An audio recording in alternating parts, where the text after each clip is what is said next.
जय गुरु जी, शुक्राना गुरु जी। Welcome back to my Guru ji channel गुरु जी सत्संग विद आरजे प्राची। संगत जी, आई होप कि गुरु जी की ब्लेसिंग से आप जहाँ कहीं भी होंगे बिल्कुल ठीक होंगे। आज जो आप सत्संग सुनेंगे वो गुरु जी की ब्लेस्ड सत्संग है और संगत जी आपको इनमें गुरु जी की बहुत सारी ब्लेसिंग्स मिलेंगी और आपके जो भी सवाल होंगे गुरु जी से जुड़े या आपके मन में जो भी सवाल चल रहे हैं, इन सत्संगों के माध्यम से गुरुजी उनका जवाब देंगे आपको। तो इसीलिए सत्संग को अंत तक सुनिएगा और कमेंट सेक्शन में जय गुरुजी, शुक्राना गुरुजी लिखना ना भूलिएगा। आइए आज का सत्संग स्टार्ट करते हैं। शुक्राना गुरु जी, प्राची जी का बहुत बहुत शुक्राना सत्संग शेयर करने के लिए। संगत जी, अभी मेरा रिसेंटली सत्संग हुआ है जो वो मैं गुरु जी महाराज का शुक्राना करना चाहती हूँ। ये सत्संग मेरा लीवर की प्रॉब्लम से रिलेटेड है। तो संगत जी, अभी जब मैं लास्ट टाइम गुरु जी के बड़े मंदिर गई थी और जब वापसी आना था, मतलब वहीं पे मंदिर में पार्किंग में, वहाँ की बात है। तो वहाँ पे जब मैं वॉशरूम गई फ्रेश होने के लिए तो मुझे कुछ सिम्टम्स दिखाए उस दिन। मुझे सबसे पहले जैसे मेरे जैसे मेरे अंदर प्रॉब्लम है तो मुझे उस दिन वो सिम्टम दिखा। तो संगत जी, मुझे ना, मैं वापस आ गई जब घर पे, तो मुझे थोड़ा सा टेंशन हो गई अपने आप में कि गुरुजी महाराज ने शायद मेरे को कुछ हिंट दे रहे हैं या कुछ मुझे बताने की कोशिश की है कि मेरे अंदर कोई बीमारी पनप रही है। क्योंकि मुझे काफ़ी टाइम से डाइजेस्ट नहीं हो रहा था और एसिडिटी हो रही थी बार बार, और मुझे जैसे स्टमक में इन्फेक्शन होती है तो मुझे कोई भी जो मेडिसिन पहले मैं लेती थी मुझे सूट नहीं कर रही थी। और जैसे ही मैं खाना खाती थी मुझे डाइजेस्ट नहीं हो रहा था। ये 1 महीने से ऊपर हो गया था। तो बीच बीच में ठीक होता था, फिर शुरू हो जाती थी सेम प्रॉब्लम। संगत जी, जब मैं बड़े मंदिर से आ गई, वापस आ गई, तो कुछ दिन जैसे ठीक रहना, मैं पखवाल मंदिर भी गई, फिर ठीक रहना, फिर उसके बाद फिर थोड़े दिन बाद हो जाना। बीच में जो भी गुरु महाराज पाठ करवाना या सत्संग अटेंड करवाना, जो कुछ भी वो करवाना होता है करवा लेते हैं। तो ऐसे ही एक दिन मैंने सोचा कि मैं अब डुगरी मंदिर तो जा नहीं रही थी, मैं काफ़ी 2-3 महीने या काफ़ी टाइम हो गया मैं नहीं गई थी। तो मैंने सोचा 7 अक्टूबर को 7 अक्टूबर को ही जैसे मैं जलंधर मंदिर चली जाती हूँ, उसके बाद मैं एक दिन पखवाल मंदिर हो आऊँगी जो लुधियाना में है, और लंगर प्रसाद कराऊंगी तो महाराज मुझे ब्लेस कर देंगे। तो ऐसे मेरे मन के अंदर भाव चल रहे थे कि जो मेरी बीमारी है वो अब शायद ठीक हो जाएगी, मैं बड़े मंदिर भी हो आई हूँ। तो ऐसे मेरे मन में भाव चल रहे थे संगत जी। पर मुझे महाराज, जैसे मैं सत्संग सुनती थी ना, तो मुझे लीवर से रिलेटेड बहुत सत्संग आते थे, लीवर कैंसर से रिलेटेड। और मुझे फैटी लीवर तो ऑलरेडी था ही, और जो मुझे सिम्टम्स दिख रहे थे, जो मेरे साथ हो रही थी चीज़ें, तो ये लीवर से रिलेटेड प्रॉब्लम हो सकती थी, क्योंकि और भी काफ़ी चीज़ें मुझे जो सिम्टम होते हैं वो दिखे। अब संगत जी, होता ये है कि जैसे मैंने ये सोचा कि मैं जलंधर मंदिर चली जाती हूँ और मैं डुगरी नहीं जाती, जैसे मैंने अभी बताया कि मैं नहीं जा रही थी काफ़ी टाइम से। तो उसका रीज़न था, मतलब बस वगैरह जाती है तो मेरे से मतलब उतना टाइम नहीं हो पा रहा था सफ़र। तो मुझे लग रहा था कि चलो अभी और कहीं चली जाती हूँ, दूसरे किसी मंदिर। तो संगत जी, उस दिन ना मुझे जैसे महाराज ने, मैंने बताया, लीवर से रिलेटेड सत्संग सुनाए काफ़ी। तो एक सत्संग ऐसे आया मेरे पास जो बिल्कुल मेरे साथ जो प्रॉब्लम चल रही थी उसी से रिलेटेड था। और उन संगत ने बताया कि उनका उन्होंने टेस्ट करवाया पर उनकी टेस्ट में कुछ नहीं आया, और मेरा ये था कि मैं टेस्ट करवाने नहीं जा रही थी, मैं डर के मारे कि मुझे स्ट्रेस हो जाएगा, और मैं अभी जॉब भी नहीं है, और मतलब ऐसा कुछ हो जाता है तो मतलब कैसे कोई मेडिकल इंश्योरेंस इस टाइम सारा कुछ, मतलब कुछ भी नहीं हो पाएगा और मैं वैसे ही बहुत डरती हूँ, तो मुझे नहीं समझ आ रहा था कि मैं क्या करूँ।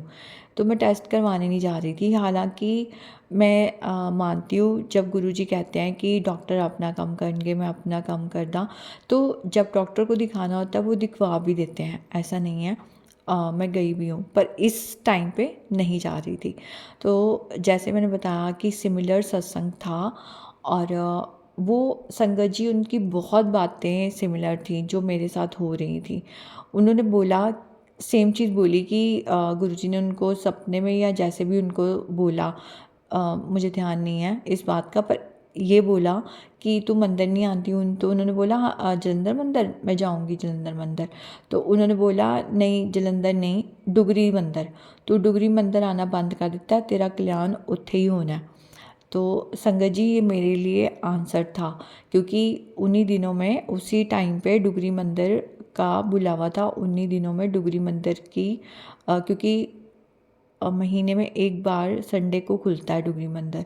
तो फिर वो बिल्कुल उ उस दिन की बात थी, मतलब उस दिन के आसपास की बात थी। तो मैंने फिर डिसाइड किया कि ठीक है मैं डुगरी मंदिर जाऊँगी।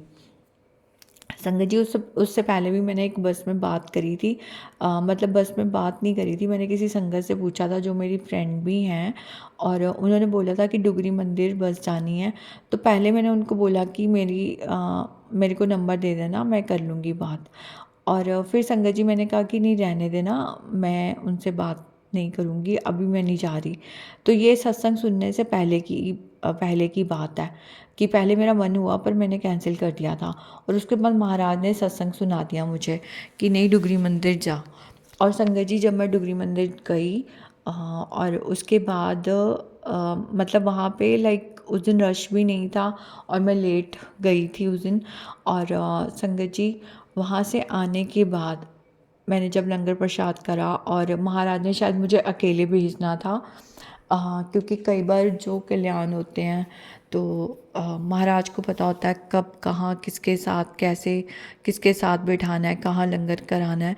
तो उस दिन मतलब मैं सीधा गई और सीधा आई। मैंने इवन सर पे दुपट्टा भी ऐसे सर पे ले लिया कि मेरे को कोई जान पहचान का मिल भी जाए तो मैंने नहीं देखना। पता नहीं मेरे अपने आप मन में भाव आया था संगत जी, और मैं ना चुप करके अपना गई दर्शन करे, और थोड़ा लेट भी हो गई थी, 12 साढ़े 12 तक पहुंची थी दिन में। उसके बाद लेकिन रश नहीं था और बहुत अच्छे से दर्शन हुए, लंगर प्रसाद भी बहुत अच्छे से हुआ। वापस घर आती हूँ बहुत रिलैक्स फील करा, और संगत जी वो दिन है और आज का दिन है, मुझे वो प्रॉब्लम दोबारा नहीं हुई। जो मुझे सिम्टम्स फील हो रहे थे वो सब होने बंद हो गए। और अब अगर कुछ होता भी है तो वो इसलिए क्योंकि अगर मैं डाइट जैसे ऑयली खा लूँ या मैं ठीक नहीं खा रही या बाहर का खा लिया तो ही प्रॉब्लम हो रही है, अदरवाइज़ नहीं। मतलब वो तो टेम्प्ररी होती है, मतलब जो मेजर मेरे को प्रॉब्लम हो रही थी वो ठीक हो गई। तो संगत जी वही है कि गुरुजी का यहाँ पे डायरेक्ट कनेक्शन उनके, वो तो हमें किसी ना किसी थ्रू आंसर देते हैं, हमारी प्रॉब्लम्स के सॉल्यूशंस प्रॉब्लम होने से पहले ही बता देते हैं। बस हमें समझने की, सुनने की और एक्शन लेने की ज़रूरत होती है। और संगत जी अगर मैं इसमें देर कर देती, 1 महीना और डिले कर देती, तो मेरी हो सकता है कि वर्स्ट कंडीशन हो जाती, क्योंकि ये प्रॉब्लम मुझे 23 अगस्त से बहुत पहले की चल रही थी। और तब मैं बहुत परेशान हो गई थी। इवन मैंने फ़ोटोज़ क्लिक करी तो मेरा एकदम से फेस जैसे ना डल सा और बिल्कुल डाउन हुई पड़ी हूँ, जैसे मुझे समझ ही नहीं आई। मतलब इट्स नॉट कि आप सुंदर ब्यूटीफुल या ये सब नहीं लग रहे, not like that. It's just कि आपका मतलब हेल्थ डाउन है, आपके फेस पे दिख रहा है। मतलब शक्ल तो जो है वो वैसी रहेगी, बट जो हेल्थ में ना जब डाउन हो जाती है तो वो फेस पे दिख रहा था। और विद इन अ मंथ वो एकदम इतना डिफरेंस कैसे आ सकता है, क्योंकि जुलाई में मैंने अपने बर्थडे पे फ़ोटोज़ क्लिक करी हुई थी, और जब मैं अगस्त के मतलब अगस्त में क्लिक कर रही हूँ तो मेरा एकदम से बिल्कुल जैसे कहते हैं ऑपोजिट था। मेरे लुक में फ़र्क आ रखा था और मेरी शक्ल ऐसे डाउन हुई पड़ी थी, मेरा फेस ऐसे डाउन हो रखा था कि जैसे अंदर कोई बीमारी चल रही होती है। तो संगत जी महाराज को पता था और मेरी वीकनेस भी बहुत ज़्यादा हो रही थी क्योंकि खाना डाइजेस्ट नहीं हो रहा था मेरे अंदर, कोई एनर्जी बच ही नहीं रही थी, कोई एनर्जी नहीं मुझ में थी। तो मैं बहुत ज़्यादा वीक फील कर रही थी। मेरे जैसे मुझे होता था कि हाँ मैं रेस्ट ही करती रहूँ और मुझे कुछ भी करने में प्रॉब्लम हो रही थी। तो और भी बहुत सी चीज़ें थी जो महाराज ने ठीक करी हैं, जैसे मैंने और सत्संग करे थे वो सब भी साथ साथ थी चीज़ें जो मैंने बताई थी। पर ये भी एक मेजर प्रॉब्लम थी मेरे साथ, मेरे अंदर जो चल रही थी। महाराज को पता है कि ये क्या प्रॉब्लम थी। मैंने टेस्ट नहीं करवाए, लेकिन मैं इतना जानती हूँ कि जो सिम्टम थे, जो मेरी परेशानी थी वो आज ठीक हो गई हैं। अब मुझे वो प्रॉब्लम नहीं हो रही है। तो शुक्राना महाराज का, अनंतम अनंतम शुक्राना इतना ध्यान रखने के लिए, क्योंकि इस टाइम क्या मैं करवा ही नहीं पाती ये सब। और पता नहीं अगर बहुत बड़ा कुछ प्रॉब्लम होता तो मेरे लिए बहुत मुश्किल होता। तो बहुत बहुत शुक्राना महाराज का कि डुगरी बुला के उन्होंने लंगर प्रसाद खिला के मुझे ब्लेस किया। और हाँ, एक बात और बताना चाहती हूँ, वो ये कि जब मैं डुगरी मंदिर गई संगत जी, तो उस दिन मैंने कैब करनी थी क्योंकि मेरी हिम्मत नहीं थी, जैसे मैंने बताया, बस में जाने की। और जैसे लुधियाना से अब डुगरी अगर पर्सनल कैब करें तो उसमें थोड़े चार्जेस तो लगते ही हैं। अब संगत जी वैसे तो मन में कभी नहीं आता मंदिर जाने के लिए क्योंकि महाराज के दिए हुए पैसे हैं। बस ये है कि एक्टिव इनकम नहीं है तो थोड़ा सा कभी कभी बंदा सोच लेता है। तो वही सोच शायद मेरे अंदर आई कि क्या मैं कैब में जाऊं या फिर मैं अब नेक्स्ट मंथ बस में देख लूं या बस में जाने का सोचूं। तो संगत जी उस टाइम ना मन में थॉट आया कि अगर ये बड़ी प्रॉब्लम हो जाती और मान लो लाखों रुपए लगते, तो लाखों तो मेरे पास थे भी नहीं अभी इतने कि मैं अपनी बीमारी पे लगवा पाऊँ। ना मेरी इंश्योरेंस अभी है क्योंकि पहले मैं जॉब कर रही थी, मेरे मेडिकली इंश्योरेंस भी थी। और सबसे बड़ी बात, मैं करवा ही नहीं पाती इंश्योरेंस होती हुई। तो उस हिसाब से ना अगर मैं देखूँ तो अगर महाराज इतने में मेरा कष्ट काट रहे हैं, तो ये थॉट आया संगत जी उसी वक्त, जैसे कहते हैं ना अंतरात्मा की आवाज़। और सच मानिए मैं कभी भी ये सब चीज़ें सोचती नहीं क्योंकि मैं महाराज के ऊपर छोड़ देती हूँ जितने भी बैकअप हो, कि अगर मैं खुला खर्चा कर भी रही हूँ जो ज़रूरी है तो वो महाराज देख रहे हैं। तो फिर मैंने कुछ भी इफ़ बट ना करते हुए मन में और कोई भी डाउट ना लाते हुए चुप करके अपना गई और आराम से मैं आ गई, क्योंकि जो मेरी हालत थी मतलब मैं बहुत कंफर्टेबल, मेरे को दर्शन करा दिए महाराज ने। जैसे मैंने बताया वहाँ पे रश भी नहीं था। तो शुक्राना महाराज। दूसरा सत्संग संगत जी मेरा है जो महाराज ने मुझे मेरे मेडिकल इशू जो मेरे टीथ से रिलेटेड था, ये काफ़ी साल पुरानी मेरे साथ प्रॉब्लम चल रही थी। मेरे टीथ में इन्फेक्शन हो गई थी, मतलब मेरे जो मैंने कुछ ऐसा खा लिया था। मतलब हुआ ये था कि जब मैं दिल्ली में थी तो ये बात है 2007 से लेके 2010 के बीच की बात है। तो उस टाइम पे ना, क्योंकि मुझे पूरा याद नहीं है कि कौन सा ईयर था संगत जी, लेकिन उसी टाइम की बात है जो मैं ईयर बता रही हूँ उनके बीच की। वहाँ मैं एक कंपनी में काम करती थी, तो वहाँ पे पॉटलक हुआ जिसमें कि सभी लोग घर से खाना बना के लेके आते हैं। अब संगत जी किसी ने नॉनवेज लाया हुआ था टिफ़िन में, और जब सारे टिफ़िन रखे हुए थे तो हम सब जैसे शेयर करके खा रहे थे, सब एक दूसरे से खाना ले रहे थे वहाँ से। तो जब मैंने अपनी प्लेट में डाला तो मुझे पता नहीं चला, वो वेज की तरह लग रहा था। अब संगत जी मुझे नहीं पता चला कि वो क्या था, वो फ़िश थी कि कुछ और था। मतलब ऐसा मुझे लगा कि मैंने जब खाया मेरे एक बहुत ज़ोर से जैसे कांटा सा होता है वो मेरे अंदर तक, दांत के अंदर तक, मसूड़े तक चला गया और मैं बहुत पेन हुई मुझे। उसके बाद मैंने अपना क्लियर करा और जो भी था मुझे जो एक एक दिन के बाद या उसी दिन मेरे मुंह में स्वेलिंग होना शुरू हो गई थी। और संगत जी मेरे ना बहुत ज़्यादा स्वेलिंग होती थी। मतलब मैं मेडिसिन लेती रहती थी और थोड़े टाइम के लिए फ़र्क पड़ना, फिर से स्वेलिंग हो जानी, और वो इतनी गंदी तरह होती थी कि मतलब पूरा का पूरा जो मेरा एक साइड था वो पूरा स्वेल हो जाता था। तो संगत जी ये कुछ दिन चलता रहा। जब मैंने फिर पूछा केमिस्ट वगैरह से, तो उन्होंने बोला आपके कुछ ज़्यादा ही प्रॉब्लम है, आप मतलब फिर वही है कि डॉक्टर रेकमेंड करा। मैं गई डॉक्टर के पास दिखाने। तो मतलब मैं पंजाब आई, मैं वहाँ से दिल्ली से, और मैंने दिखाया जो हमारे रिलायबल डॉक्टर थे जिनसे हम मतलब मुझे लगा कि मेरे को ट्रीटमेंट लेना चाहिए।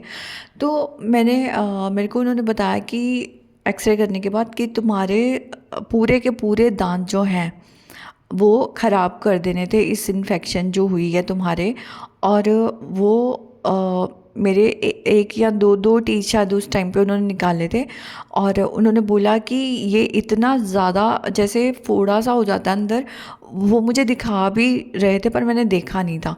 तो वो पूरे का पूरा उन्होंने टीथ जब निकाला ना, वो कहते इतना बुरी इन्फेक्शन हो गई थी कि तुम्हारा मतलब फेस का जो का पता नहीं कि यहाँ फेस का सर्जरी होता अगर तुम अभी भी नहीं आते तो संगत जी मैंने वो पेन बहुत सहन की थी। और जब मैंने ट्रीटमेंट लिया था तो मैंने दिल्ली से ना लेते हुए, उसका भी रीज़न था कि मैं किसी डॉक्टर के पास गई वहीं पे लोकल, और वहाँ पे मुझे वो थोड़ा सा जैसे कहते हैं ना कॉन्फिडेंस सा नहीं आया। और मैं फिर पंजाब आई, और पंजाब में अपने होम टाउन में पता करके, और जो मतलब हमारे नोन उनके डॉक्टर्स थे जो अब नहीं है, तो वो डॉक्टर मतलब उस टाइम पे भी उनकी एज अच्छी थी, एक्सपीरियंस से उन्होंने मेरा इतना अच्छे से ट्रीटमेंट किया संगत जी, जो कि ना अगर शायद कोई और होता तो वो मतलब मेरे टीथ नहीं बच पाते। तो सोचिए मैं अपनी उस यंग एज में मेरे लिए कितना मुश्किल था कॉर्पोरेट वर्ल्ड में, मतलब वो जॉब कर रही हूँ मैं एमएनसी में, और मेरे टीथ बिल्कुल चले गए हैं।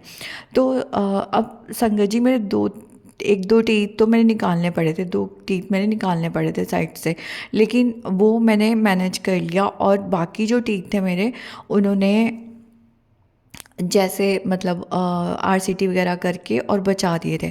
पर उन्होंने मुझे ये भी साथ में वार्न करा था कि ये कुछ साल तक तो चल जाएगा, लेकिन तुम्हारे इतनी ज़्यादा कमज़ोर हो चुके हैं टीथ कि अगर ये जैसे थोड़ा थोड़ा टूटने शुरू हो जाएंगे एक एज में, तो तुम्हें मुश्किल होगी। तो इसका मैं तुम्हें पहले से मतलब उन्होंने मुझे पहले से बता दिया। तो मैंने फिर यही सोचा कि मैं प्रॉपर और कोई ट्रीटमेंट नहीं लूँगी, कॉस्मेटिक ट्रीटमेंट, कि अभी क्योंकि उस टाइम मेरी एज कम थी और मुझे था कि हाँ अभी मुझे जॉब करनी होती है। मैं अभी उस टाइम उतना क्योंकि हमारा जैसे घर भी चला गया था, सब कुछ चला गया था, और मैंने दोबारा से लाइफ स्टार्ट करी थी, तो उतना पैसा भी नहीं था, और मेडिकल इंश्योरेंस इस चीज़ की नहीं मिलती है। तो फिर मुझे था कि ठीक है मैं अभी रिस्क नहीं लेती, जैसे मेरा चल रहा है मैं चलाती हूँ। और संगत जी वो मेरा 2022 तक वो टीथ चल रहे मेरे, क्योंकि उस बीच में थोड़ा थोड़ा मेरे टीथ जो थे ब्रेक होते रहते थे। तो अब ये हुआ कि मेरा खाना खाना मुश्किल हो गया था जब 2022 आते आते। अब संगत जी मैं मतलब मेरे ना कुछ टीथ ऐसे टूट गए थे अंदर से, खास करके जो खाने के लिए होता है। तो मुझे बहुत ज़्यादा ना मेरे जैसे मतलब ज़बान पे कट वगैरह पड़ना शुरू हो गया। अब क्योंकि उस टाइम गुरुजी महाराज ने मुझे अपने पास बुला लिया हुआ था, तो आप देखिए ये जो मैंने इतना आपको पूरा डिटेल बताया इसका कि मेरी कितनी वर्स्ट कंडीशन होगी। उसी कंडीशन में मैं जॉब करती थी, उसी कंडीशन में मैं इतने साल मतलब मैं झेलती रही, क्योंकि बीच बीच में ये चीज़ें हो रही थी कि जैसे थोड़ा थोड़ा टीथ ब्रेक हो रहा था और मुझे खाने में प्रॉब्लम हो रही थी। लेकिन मैं क्योंकि इतना ज़्यादा खर्चा था तो मैं जा नहीं रही थी, ऊपर से कोविड आ गया था, उस टाइम तो बिल्कुल ही बंद हो गया था। मैंने उस टाइम पे पता करा था, बट वो 4 लाख के करीब वहाँ पे दिल्ली में खर्चा था, जो मैंने रफली देखा था अभी किसी डॉक्टर के जो एडवर्टाइजमेंट होती हैं अच्छे डॉक्टर्स की, तो उसमें देखा था। तो संगत जी ऐसे करके ना मैं यहाँ पे जब आ गई पंजाब, और मुझे गुरुजी महाराज तो पहले से ही पता था, लेकिन आपको बताया ही था मैंने जर्नी अपनी कि कैसे हुई। तो जब महाराज के मैंने जाना शुरू कर दिया, अचानक से मेरी जॉब में प्रमोशन हो जाता है। और मेरी सैलरी भी इंक्रीमेंट हो गई थी उस टाइम पे। और देखिए, महाराज को सारी चीज़ें पता होती हैं, उनके प्लान्स हमेशा दी परफेक्ट होते हैं। और उस टाइम मैंने ट्रीटमेंट लिया और मेरे ट्रीटमेंट का खर्चा अराउंड 2 लाख था, क्योंकि इसमें इंक्लूडेड मेरा आना जाना आराम से कैब में, और मैं क्योंकि जॉब भी कर रही थी साथ में, और फिर छुट्टी लेना और फिर टाइमली घर आ जाऊँ, टाइमली चली जाऊँ। और महाराज ने मैं मतलब मेरे को अच्छे सबसे जो सही डॉक्टर थे उससे ट्रीटमेंट करवाया यहाँ पे लुधियाना में। मेरा मतलब पहले मैंने किसी गवर्नमेंट या चैरिटेबल उसमें पता करा था एक फ्रेंड के रिकमेंडेशन पे, बट वहाँ पे मुझे सेटिस्फेक्शन नहीं हुई। वहाँ पे मेरा 30,000 अराउंड खर्चा होना था शायद, और ट्रीटमेंट लगभग वैसा ही था, उन्होंने जो 2 ऑप्शन बताए थे मुझे। बट उसके बाद जब मैंने यहाँ से ट्रीटमेंट लिया, मेरे इम्प्लांट होने थे कुछ टीथ, और बाकी टीथ मेरे जो थे वो ठीक थे। और जो टीथ मेरे गैप था वो भी मैंने साथ में अपना सही करवाया। मतलब इतने टाइम से जो मेरी मतलब क्योंकि यंग एज होती है तो इतना फ़र्क नहीं पड़ता, जैसे जैसे एज बढ़ती है तो हमारी लुक में भी फ़र्क पड़ता है। हालांकि लुक इतनी मैटर करती भी है और नहीं भी करती जब आप जॉब कर रहे हो, तो मतलब ये नहीं कि बहुत आप अब हमें परफेक्ट ही दिखना है, बट हाँ एक पर्सनैलिटी होती है, एक लुक जितना मैटर करती है वो करती ही है कि हम बात कर पा रहे हैं ढंग से, हमारे में अपने में कॉन्फिडेंस नहीं आ पाता जब हमारे अपीयरेंस इतनी वो हो जाती है। दूसरों से मुझे फ़र्क नहीं पड़ता, लेकिन अपने में कॉन्फिडेंस ख़त्म हो जाता है। तो वो चीज़ें हो गई थी मेरी कहीं ना कहीं। और संगत जी, वो महाराज ने जो मुझे लगता था कि मेरे लिए कैसे होगा, मतलब मेरी इतनी वर्स्ट कंडीशन हो चुकी थी कि मैं कैसे खाना खा नहीं पा रही थी, मेरी अपीयरेंस में फ़र्क आ गया था, सब कुछ हो रखा था। और ये संगत जी, इतनी सारी जो मेरे को बीमारियां हुई हैं ना, ये मैं आपको बता दूं कि ये ब्लैक मैजिक का भी मेरे पे बहुत असर था, क्योंकि मेरे साथ इतने शारीरिक कष्ट हुए हैं सर से लेके पाँव तक, और आज भी महाराज ठीक कर रहे हैं, जो अभी भी मैंने बताया। और इसका मतलब वो मेरे सपनों में भी कई कष्ट काटे हैं, और मुझे ये तक दिखाया है कि हाँ, ब्लैक मैजिक का असर था, मतलब ब्लैक मैजिक था कुछ ऐसे भी। मुझे कुछ ड्रीम्स में पता चलता है कि हाँ, महाराज ने वो कष्ट काटे हैं मेरे।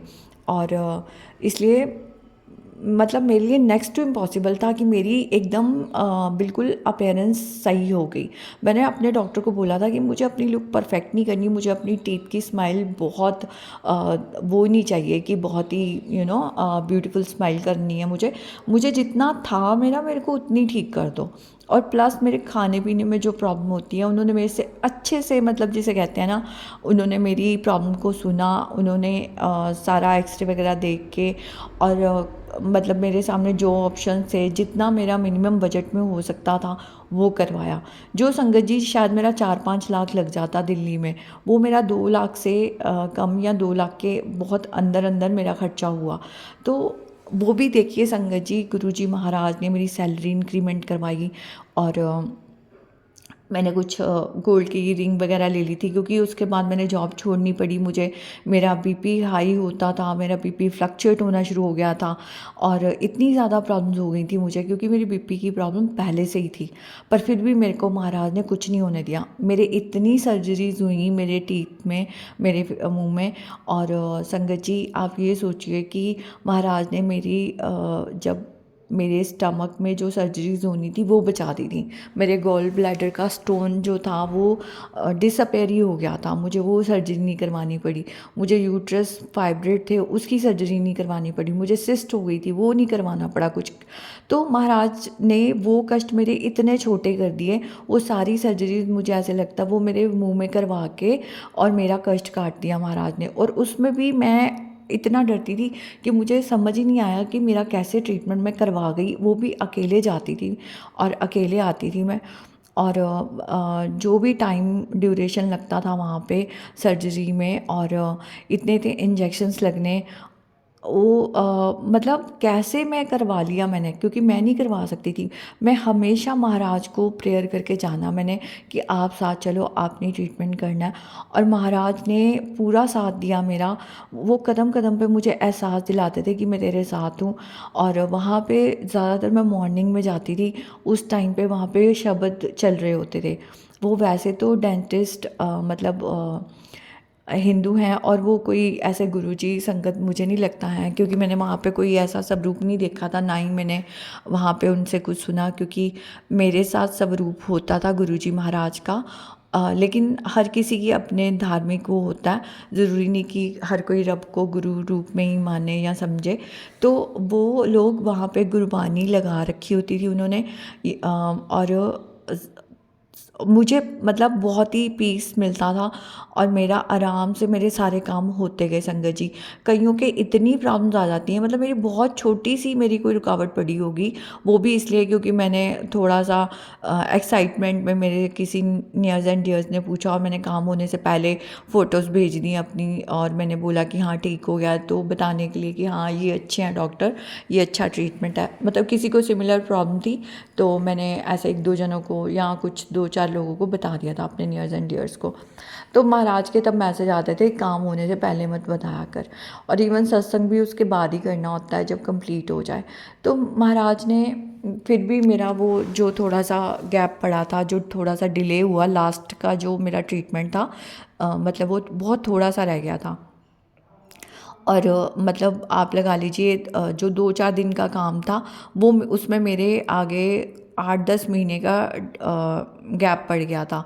मतलब वो भी मेरी गलती थी, क्योंकि मैंने सब जगह शोर मचा दिया था। तो ये नहीं करना होता। अब जिनको आसपास पता है ठीक है, वहाँ पता है, लेकिन हर जगह मुझे भी नहीं भेजना चाहिए था फ़ोन कर करके। तो मैं थोड़ा सा एक्साइटमेंट थी कि हाँ मैं बिल्कुल ठीक हो गई, जो कि इम्पॉसिबल था। मेरा सब कुछ फेस का इम्प्रेशन ठीक हो गया। तो ये सब चीज़ हो जाती है। तो माफ़ी चाहती हूँ, महाराज से हमेशा बताते हैं कि मतलब मत बोला कर, कभी कभी हो जाती है गलती, बट वो माफ़ कर देते हैं, फिर भी वो काम करवा देते हैं। तो शुक्राना महाराज का। आज मुझे इतना टाइम हो गया है, मतलब मुझे 1 साल होने को है। और संगत जी मुझे बहुत, मैं आराम से खाना खा पाती हूँ, मेरी स्माइल ठीक हो गई, मेरा मतलब बहुत, मतलब मेरे फ़र्क पड़ गया। और जो मैं सोच भी नहीं सकती थी कि मेरा आराम से सारे काम हो जाएंगे। और अभी भी एज उतना नहीं निकली थी, और सही एज में उन्होंने करवा दिया, ताकि मुझे आगे जाके प्रॉब्लम ना हो। तो बहुत बहुत शुक्राना महाराज का। जहाँ लगता है कि नहीं कुछ नहीं हो सकता, वो सब कुछ करा देते हैं, क्योंकि हमें तो लगता है हमारे पास पैसा भी नहीं है, कुछ नहीं है, कैसे करवाएंगे, पर वो सब कुछ करवा देते हैं। और संगत जी जैसे ही मेरा ट्रीटमेंट कंप्लीट हो गया था ऑलमोस्ट, ख़ास करके सर्जरीज़ का, मेन जो मेजर सर्जरीज़ थी, उसके बाद मैंने बताया कि मैंने जॉब छोड़ दी थी, क्योंकि मेरे से नहीं हो पा रही थी और जॉब में प्रॉब्लम्स भी आ रही थी। तो महाराज ने तब तक मेरा बैकअप बना दिया था। और क्योंकि मुझे काफ़ी टाइम हो गया था जॉब करते हुए, तो अभी भी मेरे पास एक्टिव इनकम नहीं है, बट महाराज की कृपा से सब चल रहा है। और जब जो महाराज की टाइमिंग होगी, सब आगे भी सही होगा। तो शुक्राना महाराज का, क्योंकि इसमें भी मेरे कोई कष्ट ही काट रहे होंगे वो। और कुछ ना कुछ ऐसा होगा जो मेरे लिए ज़रूरी होगा। और क्योंकि उन्होंने जब कोविड में सब, कई लोगों के पास जॉब नहीं थी या चली गई थी, उस टाइम पे मेरे पास जॉब थी, और मेरी बैठे बिठाए घर पे सैलरी आती थी, मैं वर्क फ्रॉम होम कर रही थी अच्छी रेप्यूटेड कंपनी में। तो शुक्राना महाराज का, क्योंकि उस टाइम पे मेरे लिए जॉब ज़रूरी थी, और उन्होंने मुझे ज़रा सी भी प्रॉब्लम नहीं आने दी, मेरी जॉब को कंटिन्यू रखा। जबकि मैं कुछ टाइम बाद या पहले मैं रिज़ाइन डाल चुकी थी, पर मेरा रेजिग्नेशन वापस हुआ, और मेरा माइंड चेंज हुआ, और मेरे मैनेजर को मतलब मैंने यस करा कि ठीक है मैं स्टे बैक कर रही हूँ। तो उस टाइम पे देखिए, अगर मैं जॉब छोड़ देती तो मेरे लिए कितनी प्रॉब्लम हो जाती, पर नहीं, महाराज को पता होता है। अब अगर आज नहीं है तो आज मेरा खाना पीना चल सकता है, थोड़ा बहुत बैकअप था तो वो चला दिया उन्होंने, मेरा महाराज ने। तो उस टाइम का भी शुक्राना, और इस टाइम का भी शुक्राना। जो दिया उसका भी शुक्राना, जो नहीं दिया उसका भी शुक्राना, जो दे के ले लिया उसका भी शुक्राना, क्योंकि पता नहीं हमारे कौन से कष्ट काटे हैं महाराज ने। अनंतम अनंतम शुक्राना। आज के लिए संगत जी इतना ही। आपका भी शुक्राना। आंटी जी बहुत ही प्यारे और ब्लेस्ड सत्संग थे आपके, और मैं गुरुजी से अरदास करूंगी कि वो आपके ऊपर और आपकी फैमिली के ऊपर अपनी रहमतें यूं ही बरसाते रहें।